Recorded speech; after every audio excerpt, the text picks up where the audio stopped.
ஆண்டவரின் ஆசி செல்வம் அளிக்கும், அச்செல்வம் துன்பங்களவாது அளிக்கப்படும் செல்வம். நீதிமொழிகள் 10ஆம் அதிகாரம் 22ஆம் இறைவசனம். அன்பர்களே, நாம் அனைவரும் செல்வம் பெற்று வாழ வேண்டும் என்று விரும்புகிறோம். அதுவும் துன்பம் கலவாத செல்வம் என்றால் நம் அனைவருக்கும் அது மகிழ்ச்சி தரக்கூடியதாய் இருக்கும்.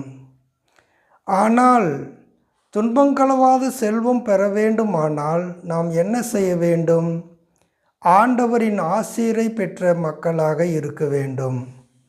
ஆண்டவரின் ஆசீரை பெற வேண்டுமானால் நாம் என்ன செய்ய வேண்டும்? இணை சட்டம் 28ஆம் அதிகாரம் 2ஆம் இறைவசனம்.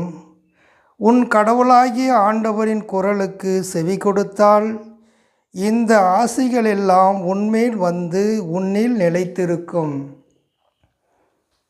நாம் துன்பங்களவாத செல்வம் பெற்று வாழ வேண்டுமானால், ஆண்டவரின் ஆசி பெற்ற மக்களாய் வாழ வேண்டுமானால், ஆண்டவரின் வார்த்தைக்கு கீழ்ப்படிந்து வாழ வேண்டும்.